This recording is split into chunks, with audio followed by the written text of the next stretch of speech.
우리 예수님이 오심을 기다리는 계절 대광절 첫 번째 주일입니다.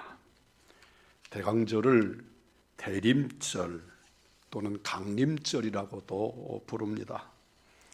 주님 오심을 간절히 기다려야 오신 기쁨이 배나 더해집니다.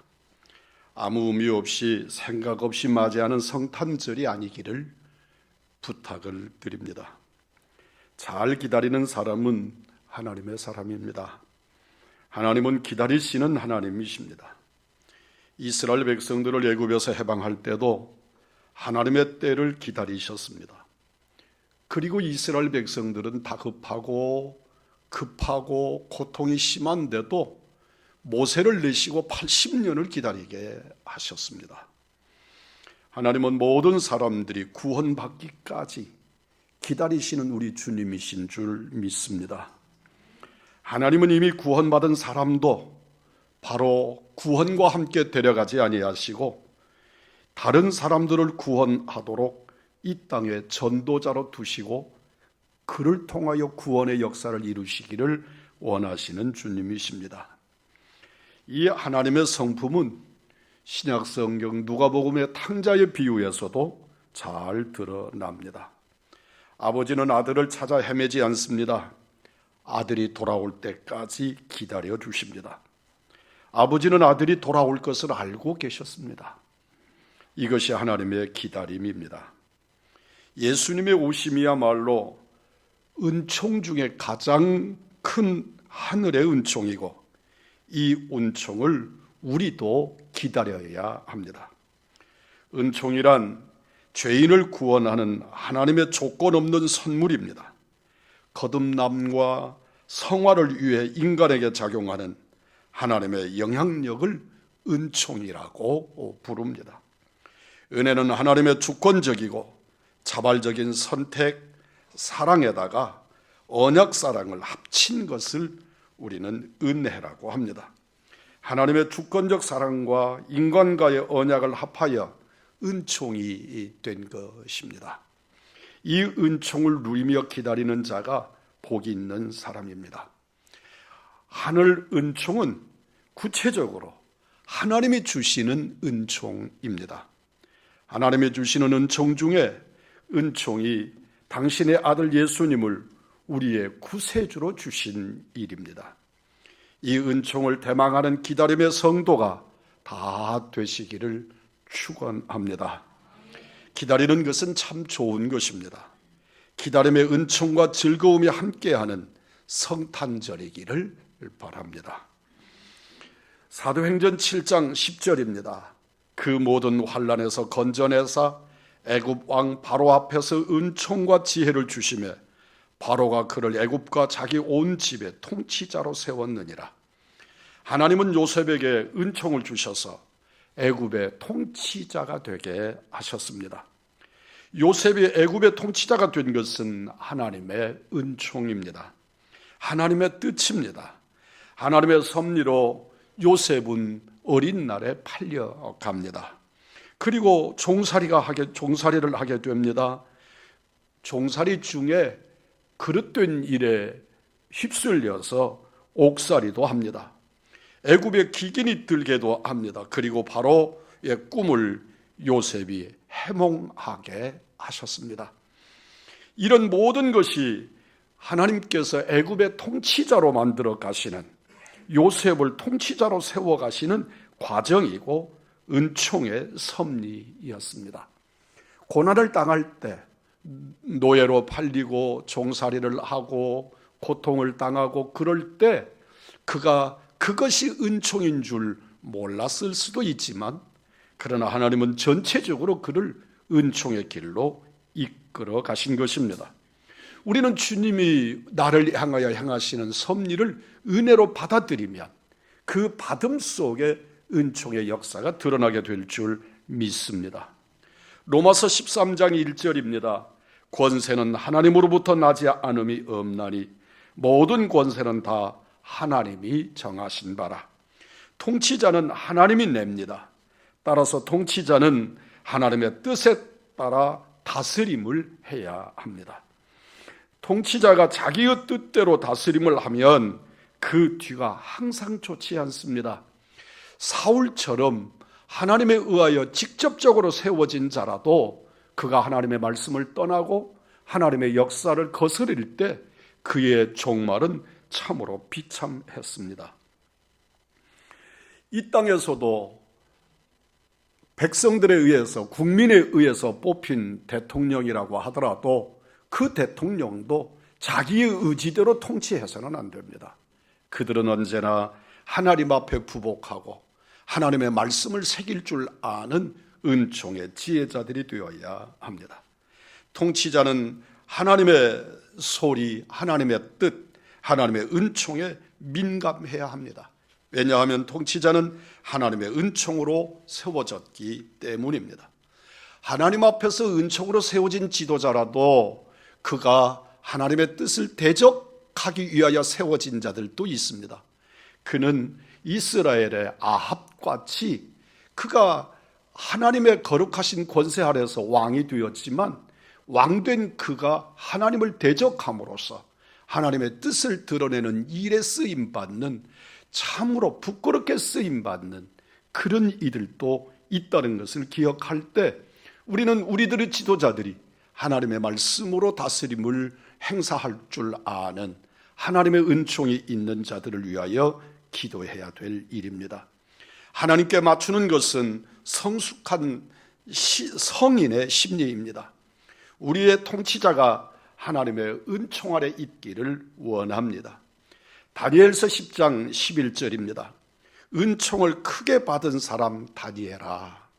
다니엘서의 이 말씀이 여러 번 반복됩니다.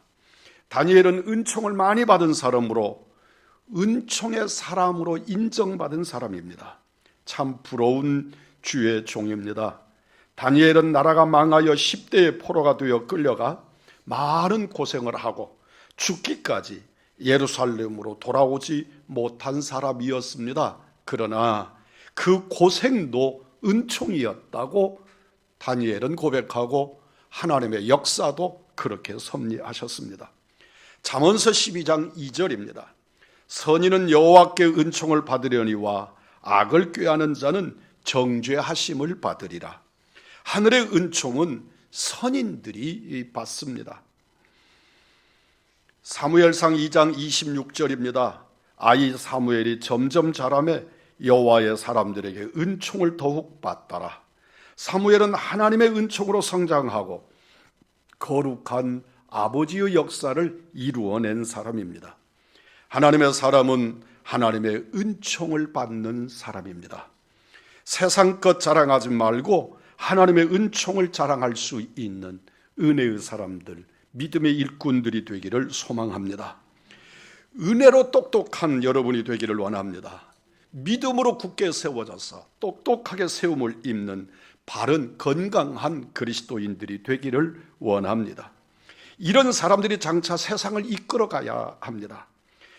저에게는 많은 소망 가운데 진정 똘똘한 우리 교회의 젊은 다음 세대들을 신앙으로 잘 키워보고 싶은 소망이 있습니다. 미래의 한국을 이끌고 세상을 이끌 젊은이들이 양육되어야 할 것이라는 것입니다. 공부도 잘하고 기술도 빼어나고 신앙도 바른 젊은이를 우리 교회가 세워서 세상을 바르게 이끌고 갈 인재를 키웠으면 하는 소망을 늘 갖고 기도합니다. 이 소망이 하나님의 은총으로 잘 되기를 원합니다. 세상 기준으로 볼 때 예수님은 아무것도 가지지 못한 자였습니다. 주님 스스로 말씀합니다. 나는 머리 둘 곳이 없다고 말씀하실 정도였습니다. 그러나 그는 아무것도 가지지 않으셨으나 그는 세상을 소유하셨고 세상은 그 발 앞에 엎드리게 하셨습니다. 보나파르트 나폴레옹은 나의 사전에 불가능이 없다고 했지만 그는 세인트 헬레나 섬에 유배될 때 나는 세상에 남은 것이 아무것도 없게 되었다고 고백합니다. 예수님은 세상의 임금으로 이 땅에 오셨습니다. 요셉은 오실 예수님의 모형입니다. 그림자입니다. 팔리고 배반당한 요셉은 만왕의 왕이신 주님의 모형을 드러낸 존재입니다. 가장 큰 하늘의 은총은 메시아이십니다. 우리 구주 예수 그리스도는 세상 나라와 세상 사람을 구원하기 위하여 오시고 세워지신 분입니다. 예수님은 세상에 계실 때에 보리떡 5개와 물고기 2마리로 5,000명을 먹이시는 기적을 베푸셨습니다. 보리떡 7개와 물고기 2마리로 4,000명도 먹이셨습니다. 마치 요셉이 기근해서 백성을 구하듯 예수님도 기근해서 백성들의 일용할 양식을 해결해 주셨습니다. 예수님 자신이 하나님의 은총이시기도 하십니다. 예수님은 이 땅에 오신 하나님의 은총 그 자체이십니다. 하나님의 은총 가운데 가장 큰 은총은 하나님이 직접 이 땅에 오신 것입니다. 하나님의 은총은 쉼 없이 우리에게 임합니다. 이스라엘 백성들이 광야에 사는 동안 만나가 끊임없이 40년 동안 내렸습니다. 11조를 드리면 창고가 넘치는 복을 주시겠다고 언약도 하셨습니다. 예수님의 치유의 은총도 우리를 향하여 끊임없이 내리시는 줄 믿습니다. 하나님의 은총은 독생자와 함께 모든 것을 은사로 주십니다. 이것이 하나님의 은총입니다. 예수님은 가장 큰 하나님의 은총이 되어 우리 가운데 오셨습니다. 그 아들과 함께 모든 것이 은총으로 주어졌습니다. 루터의 친구 필립 멜랑리토는 그리스도를 아는 것은 그분의 은총을 아는 것이라고 했습니다. 우리가 하나님의 은총으로 압니다. 하나님의 은총을 통해 우리가 하나님을 알고 하나님을 바르게 섬길 수 있습니다. 성경은 어리석은 부자에 대한 비유를 우리에게 교훈하십니다. 그 부자는 곡식을 많이 수확하고 창고에 가득 차게 채우고도 너무 많아서 창고를 더 짓습니다. 그리고 그는 내 영혼아 편히 먹고 쉬자고 자기를 스스로 안위합니다. 하나님이 그 부자에게 말씀합니다. 어리석은 자여, 오늘 밤 내가 내 영혼을 취하면 내 것이 누구의 것이겠느냐고 물으십니다. 현재적 관심만으로 사는 어리석은 사람은 하나님을 알지 못하고 이 땅에 취해 사는 사람입니다. 그를 가리켜서 성경은 어리석다고 말씀합니다. 하나님의 은총을 기대하고 기다리는 사람이 지혜로운 사람입니다. 하나님의 말씀을 붙들고 그 말씀으로 주님의 임재를 사모하고 주님을 기다릴 줄 아는 은총의 사람들이기를 소원합니다. 세상 것에 매몰되고 현혹되고 만족하는 그 자체가 어리석음입니다. 하나님의 은총을 기대하는 사람이 지혜자입니다. 메시아를 기다리는 마음은 지혜로운 마음입니다. 이스라엘 백성들은 메시아 대망 사상을 가지고 있었으나 그들은 기다림만 있었지 막상 주님이 메시아가 이 땅에 오셨을 때 그들은 영접하지 못했습니다. 영접하지 않았습니다. 이사야 30장 18절입니다. 그러나 여호와께서 기다리시나니 이는 너희에게 은혜를 베풀려 하심이요 일어나시리니 이는 너희를 긍휼히 여기려 하심이라. 대저 여호와는 공의의 하나님이시라. 무릇 그를 기다리는 자는 복이 있도다. 기다림 그 자체가 복입니다. 메시아의 재림의 소망으로 주님을 기다릴 줄 아는 복 있는 그리스도인들이 되시기를 소망합니다. 누가복음의 시므온은 성전문에서 메시아를 대망하다가 아기 예수님을 만나 안고 높여 주님을 찬양했습니다. 여선지자 안나는 남편과 함께 7년을 살고 84년을 과부로 살면서 메시아 대망 신앙으로 살았던 여인입니다. 성전을 떠나지 않고 주야로 금식하며 메시아를 기다리다가 아기 예수님을 만나는 영광을 누리고 하나님께서 나를 놓아주셨다고, 나를 평안케 하셨다고 고백하며 하나님을 찬양했습니다. 메시아를 기다리는 신앙이 참 은총입니다. 참 지혜입니다. 삶의 참 의미는 기다림 속에 있습니다. 우리 주님이 재림하실 그날을 기다리면서 우리의 삶이 말씀과 진리에 근거하여서 하늘의 소망 가운데 단단히 서가시는 은총의 사람들이 되기를 원합니다. 우리가 세상을 살면서 어렵고 힘든 일들이 있을지라도 그 힘들고 어려운 일들 속에도 하나님의 섭리가 있음을 깨닫고 주님의 은총을 사모할 줄 아는 믿음의 사람들이어야 합니다. 탕자의 비유의 둘째 아들은 집을 버리고 아버지를 떠날 때도 그는 아버지의 아들이었습니다. 그가 모든 것을 탕진하고 먹을 것을 찾아 돼지를 치면서 주염 열매를 먹을 때도 여전히 그는 아들이었으며 집으로 돌아왔을 때도 그는 아들이었습니다. 아버지 앞에 서서 내가 해야 될 말을 그는 염사를 가집니다. 하늘과 아버지께 죄를 지어서 나는 아버지의 아들이라 일컬음을 받을 수 없겠습니다. 그리고 그는 그것들을 많이 생각했을 겁니다. 어떻게 하면 간결하고 그리고 정확하게 내 뜻을 아버지에게 전할 수 있을까? 그러나 본문을 살펴보면 아버지는 도대체 아들의 말을 귀담아 듣지 않습니다. 왜냐하면 그는 아버지를 떠날 때도 그리고 그가 허랑방탕해 있을 때에도 그리고 지금 비참한 모습으로 아버지께 돌아올 때도 그는 여전히 언제나 변함없이 아버지에게는 아들이었기 때문입니다. 그의 아들된 신분은 변하지 않습니다. 오늘날 여러분과 저에게 있어서 이 그리스도의 은총이 이렇게 확고한 것을 깨닫고 은혜 안에 변하지 않는 은총의 사람들이 되기를 축복합니다. 오직 우리 주 예수 그리스도의 십자가의 은혜만이 결코 끊을 수 없는 하나님과 하나님의 은총을 보장합니다. 하나님의 은총은 예수님을 통해 우리가 하나님과 끊을 수 없는 자녀의 관계가 되었음을 확인시켜 주십니다. 이 은총이 그리스도를 통해 우리에게 입혀졌습니다. 이 은총, 그리스도의 오심의 은총을 기다리는 복된 우리 왕중왕의 믿음의 식구들이기를 소망합니다. 마라나타는 초대교회의 성도들의 신앙 고백이고 그들은 주님의 재림을 기다리는 신앙인들의 인사말이었습니다. 마라나타는 기다림의 극치입니다. 우리는 어려서 어린이 주일학교를 다닐 때 우리 선생님이 주일학교 다니는 어린이들에게도 주님이 오시는 날이 멀지 않았다고 가르쳤습니다. 그때 저는 그런 생각을 했습니다. 내가 국민학교를 다닐 필요가 있을까? 그 안에 주님이 오신다면.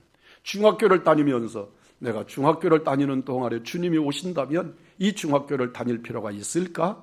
그런 생각을 했던 때가 있었습니다. 그래서 우리 목사님에게 찾아가서 물었습니다. 중학교를 다녀야 합니까? 라고 물었더니 우리 목사님이 불같이 저를 혼을 내시면서 목사님이 말씀하셨습니다. 우리는 주님이 오시는 그날 저녁, 그날 새벽이 되어도 내 몫의 일은 해야 하는 것이라고.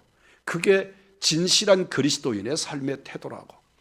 우리 주님을 기다리는 재림신앙의 마라나타의 신앙 고백을 가진 사랑하는 성도 여러분, 주님이 오시는 그날까지 우리는 건강한 그리스도인으로서 이 땅의 삶을 바르고 곧게 세워서 사명의 현장에 세워야 합니다. 아기로 오실 메시아를 기다리는 것이고 다시 오실 주님을 향한 대망사상이 마라나타 속에 있습니다. 우리는 기다릴 줄 알아야 하고 기다림의 신앙이 여러분과 저를 성숙하게 합니다. 시인 헨리 워즈워스는 일하고 나서는 기다림을 배우라고 했습니다. 여러분, 그는 고백하기를 우리가 열심히 일하고 일함의 결과는 기다림이라고 설명을 합니다. 우리들은 기다림에 능숙하지 않습니다. 저는 음식점에 가서도 줄을 서 있는 음식점에는 가지 않습니다. 줄을 서서 기다리는 내 모습이 좀 제가 느끼는 모습이 이상하게 느껴질 때도 많습니다. 음식을 먹는데 이래야 되나 그런 생각이 가지기도 하기 때문인데 기다림의 훈련, 기다림의 과정은 우리를 바른 그리스도인으로 세우는 과정이기도 합니다. 일한 사람에게만이 기다림의 은총이 있습니다. 기다림은 일한 사람의 특권이기도 합니다. 사랑하는 성도 여러분, 누구를 만나러 교회에 오셨습니까? 누구를 기다립니까? 모든 은총은 주님으로부터 나옵니다. 우리에게 필요한 것은 하나님의 은총입니다. 오늘 이 시간에 우리 주님의 임재를 오롯이 모셔가실 수 있기를 소망합니다. 우리에게 필요한 것은 하나님의 은총입니다. 은총을 기다리는 여러분, 은총을 기다리는 우리 의왕중앙교회, 은총을 기다리는 우리들의 12월이 되기를 원합니다. 예수님을 기다리십시오. 그리고 예수님을 만나십시오. 예수님을 사랑하십시오. 아기로 오신 예수님을 기다리는 계절이 오늘부터 시작되는 대강절 4주 동안입니다. 물론 우리는 이런 절기만이 아니고 우리의 삶 전체에 주님의 임재를 사모해야 합니다. 하나님의 은총을 고대하며 기다리는 풍성한 성탄의 계절이 되고 오실 예수님을 만나 모시는 따뜻하고 복된 사랑하는 우리 의왕중앙의 믿음의 사람들이기를 주님의 이름으로 축복합니다.